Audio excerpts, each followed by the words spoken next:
কাকা, একটা কথা ছিল। কিরে পটল চোর, বল। কোত্থেকে ফিরছিস এত সকালবেলায়? চুরি করে নাকি? সারা জীবন চুরি করে কাটিয়ে দিলি, বল। হ্যাঁ না গো, কালকে সারা রাত নদীর ধারে বসে কথা ভেবেছি যে এবারে চুরি করা ছেড়ে দেব।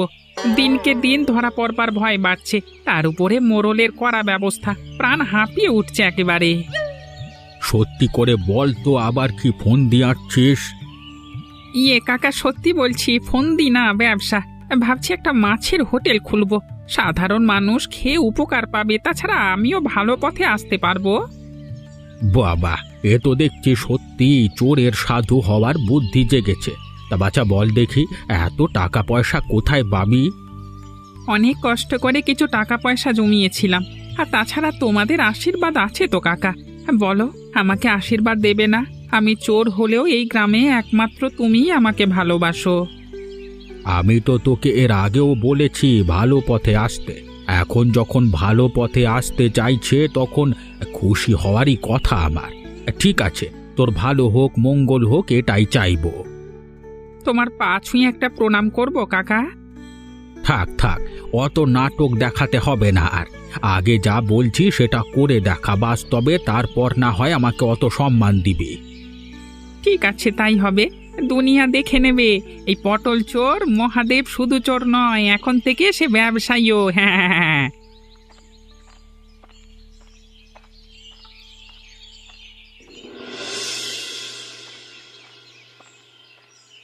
বাবু, বড় বিপদে পড়ে আপনার কাছে এসেছি। বল গোপাল, কি বলবি? বাবু, গ্রামে বাঁচা আর সম্ভব হচ্ছে না। কেন বলতো, কি হয়েছে? সংসারে বড় অভাব, চোখের সামনে বউ বাচ্চা না খেতে পেয়ে মরবার অবস্থা হয়েছে। দিনের পর দিন অভাবের জ্বালায় প্রাণ হাঁপিয়ে উঠছে। চোখের সামনে দেখতে পাচ্ছি না ওদের কষ্ট। আমি কি সাহায্য করতে পারি বল? জেলে পরিবারে জন্ম আমার। জন্ম থেকে বাপ ঠাকুরদাকে মাছ ধরে খেতে দেখেছি। আমি মাছ ধরা ছাড়া আর কোনো কাজ শিখিনি। আর আজকে আপনি নিয়ম করে নদীতে মাছ ধরা বন্ধ করে দিয়েছেন। আমি কাজ হারিয়ে আর কতদিন থাকবো? সরকারের নতুন নিয়ম তোরা জানিস না? আমাকে কেন দোষ দিচ্ছিস? ছোট ছোট ইলিশ মাছ থেকে শুরু করে চারা মাছ ধরে নিচ্ছিস, সেজন্য নদীতে মাছ কমে যাচ্ছে। তাই মাছ ধরা নদীতে এখন বন্ধ। অন্য কিছু খুঁজে নে। আমি মারা যাব বাবু, আমার উপরে দয়া করুন। আমার দয়া করবার কিছু নেই। যদি আমার হাতে কিছু থাকতো তাহলে আমি দেখতাম। যা, এখন নিজের কাজে যা। বাইরে অনেক কাজ আছে, কিছু একটা খুঁজে নে। জানি না কি করব, হয়তো মরেই যেতে হবে আমাকে। আমি নিজে মরে যাব তবু ভালো, বউ বাচ্চার কষ্ট দেখতে পারবো না চোখে।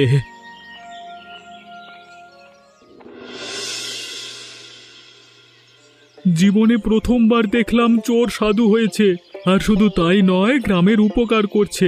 সস্তা মাছের হোটেল বানিয়ে আমাদের মতো গরিব খেটে খাওয়া মানুষদের উপকার করেছে। রান্না বান্নাও খুব ভালো হয়েছে ভাই তোমার।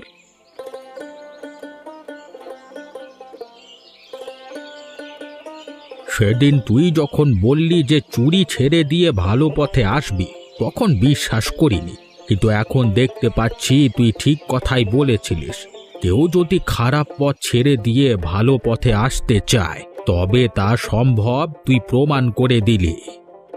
সারা জীবন পেটের দায়ে ছোটখাটো চুরি করে জীবন চালাতে হয়েছে। কত লোকের হাতে কত মার খেয়েছি। শেষ বয়সে এসে নিজের পটল চোর নামটা পরিবর্তন হবে, এটুকুই চাই। না না, তুই এখন ভালো পথে এসেছিস, তোকে আর এখন কেউ পটল চোর বলে ডাকবে না। আসলে বউ পছন্দ করে না আমি এ লাইনে থাকি। দুদিন পর হয়তো বাচ্চা হবে, তখন আমার বাচ্চাকে কেউ চোরের বাচ্চা বলে ডাকবে, সেটা কি আমার ভালো লাগবে বলো?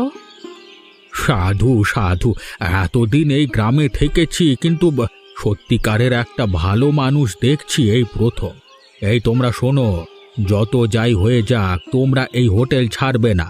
প্রথমত তোমরা এর থেকে সস্তায় আর কোথাও খেতে পাবে না। আর তাছাড়া একজন ভালো পথে যখন আসছে তখন তাকে স্বাগত জানানো উচিত। আমরা রোজ এই চোরের টাটকা মাছের হোটেলে আসবো। এইভাবে যদি মানুষকে পাশে পাই, তাহলে একদিন আমিও সৎ পথে বড়লোক হতে পারবো। শুধু কেউ নজর না দিলেই হলো। তুই ভালো রাস্তায় থাক, তাহলে কেউ নজর দিলেও তোর কিচ্ছু হবে না। যে একবার খারাপ পথে পা দিয়েছে সে জানে যে খারাপ পথে পা দেওয়া কত খারাপ, তাই আমি আর কোনো দিন ওই সব দিকে ফিরেও তাকাবো না। দে দে, ভালো রাস্তা যখন এসেছিস তখন আনন্দ করে আমাকে তোর মাছ ভাত খেতে দে।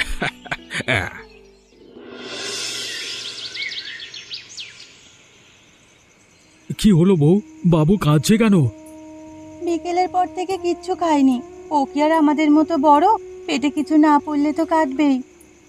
আমার আর কিছু ভালো লাগছে না, বুঝলে তো। আমার খুব খিদে পেয়েছে। ও মা, ও বাবা, আমাকে খেতে দাও না। আজ রাতটা যে করেই হোক কাটিয়ে নে।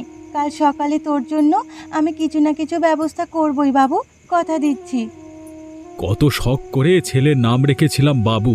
ভেবেছিলাম ছেলে হওয়ার পর থেকে সুখ আসবে জীবনে, আরো বেশি কষ্ট দুঃখ এসে জুটল। কি করবে বলো? মোড়লের কাছে গিয়েছিলে, কি বললো সে? কি আর বলবে, বলল সরকারের তরফ থেকে বারণ আছে নদীতে মাছ ধরা। সরকারের আর কাজ কি? রোজ রোজ নতুন নতুন নিয়ম বানাচ্ছে, ব্যাস। তুমি একটা কাজ করো, তুমি বাবুর দায়িত্ব নিও। কি সব উল্টোপাল্টা কথা বলছো তুমি? আমি জানি না কি করব, ভালো লাগছে না বেঁচে থাকতে। এই জীবনে কুলকিনারা পাচ্ছি না কিছু। একদম বাজে কথা বলবে না, দেখবে সব ঠিক হয়ে যাবে। আমরা তো আছি, দুজনে মিলে সবকিছু ঠিক মানিয়ে নেব। ভেবে দেখি কি করব। কিরে মহাদেব, তোর তো চোরের হোটেলে একেবারে চারিদিকে সারা ফেলে দিয়েছে। আপনার কৃপায় বাবু। আমার আর কৃপায় কি কথা, তুই চেষ্টা করেছিস ভালো হতে, তাই ভালো হতে পেরেছিস। কিন্তু যতদিন এরকম ভালো থাকবি ততদিনই মঙ্গল। একবার যখন ভালো রাস্তায় এসেছি তখন আর খারাপ পথে পা বাড়াবো না বাবু। ভালো কথা। আরে এখন তো দেখছি শুধু আমাদের গ্রামে নয়, পাশের গ্রাম থেকেও লোকজন আসছে তোর সস্তা হোটেলের লোভে। আজকে আপনি দয়া করে পায়ের ধুলো দিয়েছেন, তাতে আমার হোটেল আরও ভালো চলবে। সবাই বলছে তোর নাম, তোর মতো সস্তা নাকি আর কোথাও মাছ ভাত পাওয়া যায় না, তাই দেখতে এলাম নিজের চোখে। কেমন লাগলো বাবু? অবাক হয়েছি। আমাদের পটল চোর যে চাইলে এত বড় একটা কাণ্ড করে ফেলতে পারে সেটা চোখে না দেখলে বিশ্বাসই হতো না। শেষবার ধরা পড়ে কি মারটাই না খেয়েছিলিস চুরি করতে গিয়ে। তোর মনে আছে আমি বিচার করেছিলাম তোর? মনে আছে তো অবশ্যই।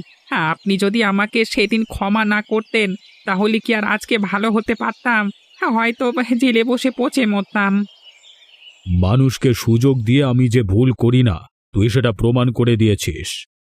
আপনার মতো ভালো মানুষেরা আছে বলেই তো সমাজে আজকে আমাদের মতো সাধারণ মানুষেরা বাঁচবার সুযোগ পায়। আশীর্বাদ করবেন বাবু, আমি যেন ভালো করে চলতে পারি। তোর ভালো দিকে লক্ষ্য হয়েছে যেখানে, তাহলে ভালো করে চলতে পারবি। হ্যাঁ, আমি যদি ভালো না হতাম তাহলে আমার বউ আর আমার সাথে থাকবে না বলছিল। ঠিক আছে ঠিক আছে, ভালো করে হোটেল চালা। তোমরা শুনে নাও, মহাদেব যদি সৎ পথে থাকে তাহলে এই সুধীন জমিদার সব সময় তার পাশে আছে। তোমরা নির্দ্বিধায় এখান থেকে খাবার খেতে পারো। চলি ভাই, ভালো করে দোকানদারি করো।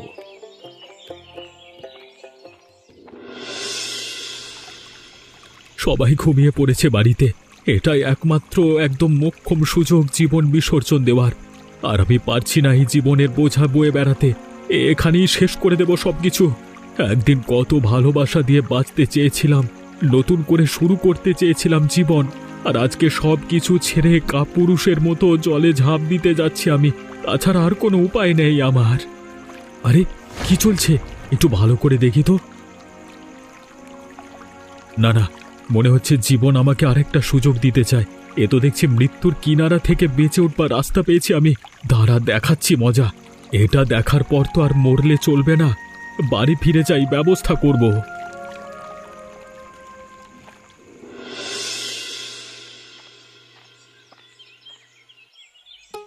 সারা রাত কাজকর্ম করে এইসবে ফিরলে?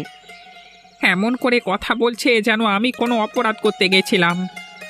তুমি কি করতে গেছিলে আমি জানি না। দেখো, আমি যা করি সব তোমাদের ভালোর জন্যই করি। সংসারের ভালো কথা ভেবেই আমায় এসব কিছু করতে হয়। আমি তো জানি তোমাকে, তুমি কোনোদিন শোধরাবার লোক নও। কেন, এখন লোকের ঘরে চুরি ছেড়ে এই যে মাছের হোটেলটা করেছি, তাতে তোমার পোষাচ্ছে না। আর কি করব শুনি? কিন্তু সেটাও যে কোন পথে করেছো সেটা তো আর আমাকে বলে দিতে হবে না। দেখো, লোককে তাজা মাছ খাওয়াই আমি কম দামে, সেজন্যই আমার কাছে লোকে আসে। আর সেই মাছগুলো কিভাবে আসে? রাতের বেলা তুমি কোথা থেকে মাছ নিয়ে আসো আমি জানি না। একবার ধরা পড়লে কিন্তু আমাদের জীবন শেষ হয়ে যাবে। আমি গ্রামের আর আমাদের পরিবারের ভালোর জন্যই করি। গ্রামে কোনো দিন কারোর এর আগে বুদ্ধি হয়েছিল এত সস্তায় একটা মাছ ভাতের হোটেল খুলবার? এখন ভালো কিছু করতে গেলে বাঁকা পথ তো ধরতেই হবে। ভালোর জন্য বাঁকা পথে কোনো অসুবিধে নেই। সুবিধে অসুবিধে তুমি কি বোঝো? কেন তুমি সাধারণ মানুষের মতো একটা সহজ সরল জীবনযাপন করতে পারতে না? তুমি বলেছিলে আমি লোকের ঘরে চুরি করি, সেটা তোমার পছন্দ নয়, তাই আমি লোকের ঘরে চুরি করা ছেড়েছি। আমি তোমাকে চুরি করা ছাড়তে বলেছিলাম, সেই চুরি করা এখনো তুমি পুরোপুরি ছাড়তে পারোনি। সুতরাং আমি যে তোমার উপরে এখনো খুব খুশি সেটা কিন্তু মনে করো না। তোমাকে খুশি করতে করতে এবারে আমাকে মরে যেতে হবে। তার থেকে ভালো বেশি বকো না, আমাকে এখন হোটেল খোলবার জন্য যেতে হবে। সারা রাত অনেক কষ্ট করে তাজা মাছগুলো দিয়ে এসেছি হোটেলের জন্য। সরে যাও, আমাকে ভেতরে যেতে দাও।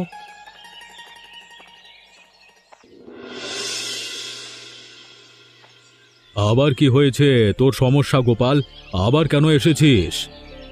বাবু, আপনি যা বিচার করেন এতদিন জানতাম সবার জন্য সমান বিচার করেন, কিন্তু এখন দেখছি যে আপনি পক্ষপাত দুষ্ট। হ্যাঁ, তোর এত বড় সাহস, তুই আমাকে পক্ষপাত দুষ্ট বলিস? আমি কার পক্ষপাতী করেছি? যদি প্রমাণ দিতে না পারিস তাহলে কিন্তু আমি তোকে গ্রাম থেকে তাড়িয়ে দেব। গ্রামে এত বড় একটা মাছের হোটেল খুলে ফেললো একটা পাতি পটল চোর। আপনি কি ভাবছেন সব সোজা পথে করেছে? তার মানে? এত সস্তায় খাওয়ানোর জন্য এত টাটকা মাছ সে পায় কোথায়? কি বলতে কি চাইছিস তুই? কালকে রাতে আমি লুকিয়ে দেখেছি নদীর ঘাটে ওই শয়তান মহাদেব আপনার এবং সরকারের বারণ থাকা সত্ত্বেও নদীতে জাল দিয়ে মাছ ধরছিল। প্রতিদিন তাই করে, আর এইভাবেই ফকটিয়ায় মাছ চুরি করে লোককে সস্তায় খাইয়ে নিজে বড় লোক হচ্ছে আর মিথ্যে নাম কামাচ্ছে। আমি বেকার গরিব হয়ে যাচ্ছি নিয়ম কানুন মানতে মানতে। তোর কথা যদি সত্যি হয় তাহলে জেনে রাখিস, নিয়ম সবার জন্য এক।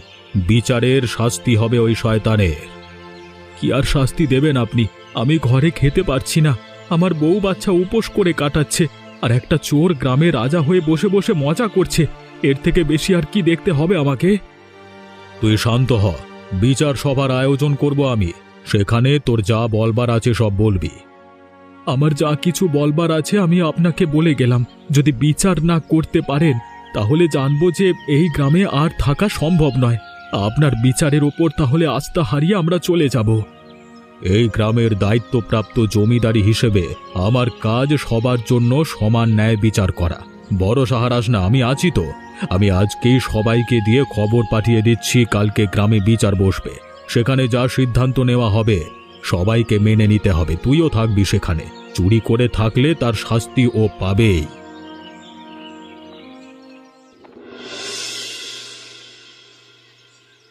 তোমরা সবাই শোনো, এই আদালতের মূল উদ্দেশ্য হচ্ছে সমান বিচার করা। আইন সবার জন্য সমান, সেই ন্যায় বিচার করতেই আজকে আদালত ডাকা হয়েছে। কিন্তু বাবু, তার জন্য আমার হোটেল বন্ধ করে দেওয়ার কি মানে? চুপ কর চোর, তোর জন্যই ডাকা হয়েছে এই বিচার সভা। তার মানে? তোমরা সবাই শোনো, এই শয়তান পটল চোর মহাদেব এখনো চুরি করা ছাড়েনি। আগে লোকের ঘরে চুরি করত, আর এখন এই হোটেল করার নাম করে নদীতে মাছ চুরি করছে। রোজ রাতের বেলায় নদীতে মাছ চুরি করে বিক্রি করে তোমাদের কাছে, আর সেই চুরির মাছ তোমরা সস্তা ভেবে খাও। বাবু কি বলছেন কি বাবু? একদম কথা বলবি না তুই। গোপাল সব দেখেছে, ও সাক্ষী। এই গ্রামে আমার মতো ভালো মানুষ যে কিনা মাছ ধরতে জানে, আর আমাকে মাছ ধরতে দেওয়া হচ্ছে না। অভাবে আমার সংসার ভেসে যাচ্ছে, আর একটা চোর কিনা রোজ রাতের বেলায় সরকারকে জমিদারকে বুড়ো আঙুল দেখিয়ে মাছ চুরি করছে নদী থেকে। এর বিচার চাই। বাবু, অনেক কষ্ট করে ভালো পথে এসেছি, আমার কাছ থেকে বেঁচে থাকবার এই শেষ উপায়টা কেড়ে নেবেন না। আমার কিছু বলবার আছে। কি বলবে তুমি? চুরি করুক আর যাই করুক, আগে মানুষের ক্ষতি করবার জন্য করত, এখন মানুষের ভালো করবার জন্য করছে। ওর আগে কেউ এ গ্রামে এত সস্তায় খাওয়াতে পেরেছে, কিন্তু ও পারছে। তাই গরিব মানুষের স্বার্থে ওর হোটেল বন্ধ না করবার আর্জি জানাচ্ছি আমি। যদি ওর হোটেল বন্ধ না হয় তাহলে আমাকেও মাছ ধরতে দিতে হবে। আইন অমান্য করে কোনো কাজ করা যাবে না। আজকে থেকে হোটেল বন্ধের আদেশ কার্যকর করা হলো। বাকি তোর শাস্তি পরে হবে মহাদেব। তোকে আমি এবার দেখে নেব মহাদেব।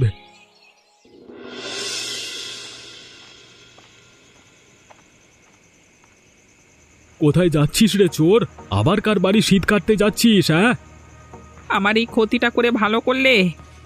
তুই চোর হয়ে বড়লোক হয়ে যাবি আর আমি সৎ হয়ে রাস্তায় পড়ে থাকবো, এটা তো হয় না। আমি কি কারোর ক্ষতি করছিলাম বলো? দেখ, চোরের মায়ের বড় গলা দেখাবি না। নিজের সংসার বাঁচাতে গিয়ে তুমি আমার সংসার ভাসিয়ে দিলে। কেউ এর বিচার না করলে ওপরওয়ালা করবে। তবে রে, আবার বড় বড় কথা। তুই বড়লোক হয়ে যাবি আর আমি গরিব হয়ে থাকবো, সেটা আমার পোষাবে না।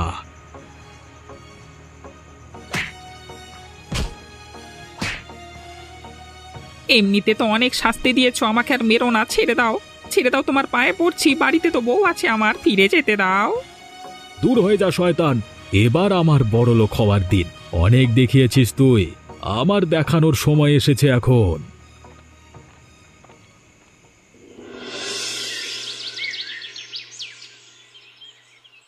না না, গোপাল, যেটা হচ্ছে সেটা ভালো হচ্ছে না। কিছুতেই এরকম গ্রামের মধ্যে রক্তক্ষয় মেনে নেওয়া যায় না।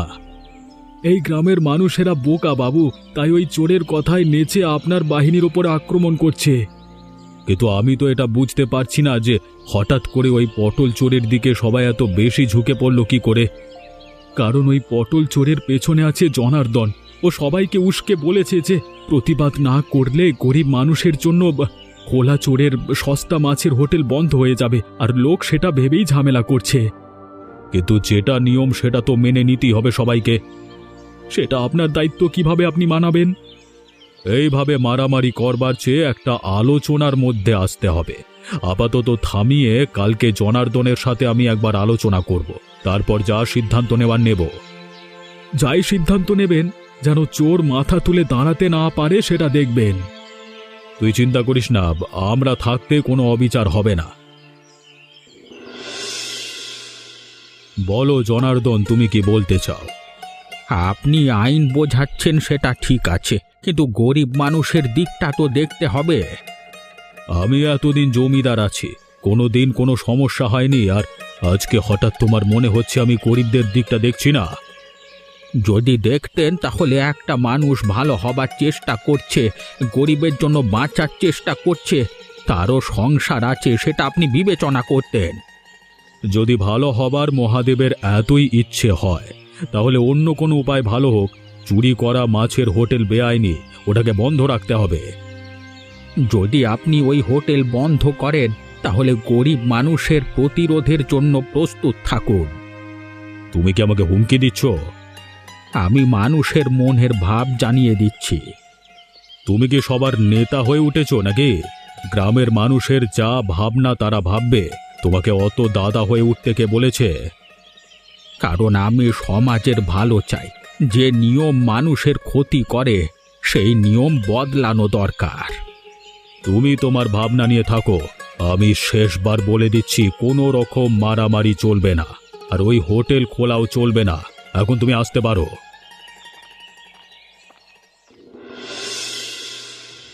এই, তোমরা ভেঙে দাও হোটেল।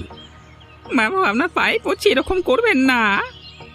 আমি জানি আমার বর ভুল করেছে, কিন্তু তা বলে এই হোটেল থাকলে সবারই তো ভালো হতো। এটা বোঝার চেষ্টা করুন। আমরা না হলে পথে বসে যাব। চোরের প্রতি আবার দয়া? কই রে, তোরা ভাঙলি হোটেল? আপনি শেষ পর্যন্ত তাহলে শুধু মানুষের কথাই ভাবলেন না, বাকি সব কিছু ভাবলেন। ঠিক আছে, আমরা মানুষের হয়ে লড়াই করব, মানুষের পাশে থাকব। তোমাদের যে পথ নেওয়ার হয় নাও, আমি জমিদারের পাশে থাকব। গোপাল এখন থেকে আমার প্রধান সহকারী হবে। ওর অভাব দূর করবার দায়িত্ব আমার। এতদিন চোরের উত্থান হয়েছে, এবারে সাধুর উত্থান হবে। অভাবের সাথে লড়তে লড়তে গোপাল আত্মহত্যা করতে গিয়েছিল জলে ডুবে। গ্রামে ওর জন্য আমি আর ওর পরিবারের জন্য বড় ঘর বানিয়ে দেব। কিন্তু গরিব মানুষের ক্ষুধা মেটাবে কি করে? মানুষের প্রশ্নের জবাব তোমাকেই দিতে হবে। সেই প্রশ্নের জবাব সময় দেবে। তোমরা সবাই শোনো, আমার বর চোর হতে পারে, আমি নিজে কিন্তু চুরির সপক্ষে নই, কিন্তু আজ যেটা হলো সে বিচার একদম ভালো হলো না। আমরা সবাই আবার প্রতিরোধ গড়ে তুলব। আমাদের এই হোটেল গরিব মানুষের হোটেল ফিরিয়ে আনতেই হবে। তোমাদের সবার মাথা খাচ্ছে এরা। তোমরা যারা আমাদের সাথে থাকবে সবার ভালো মন্দ দেখবার দায়িত্ব আমি জমিদার হিসেবে নিজেই কাঁধে নিচ্ছি। চলুন বাবু, এদের সাথে সময় নষ্ট করা বেকার। আমারই ভুল হয়েছে।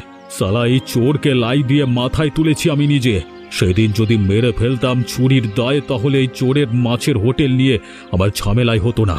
বেশি ভালো হতে গিয়ে আমি বেশি ঝামেলা করে ফেলেছি। বেশ শিক্ষে হলো। চল গোপাল। আমার হোটেল ভেঙেছো, কিন্তু আমার ক্ষুধার আগুন কি ভাঙতে পারবে?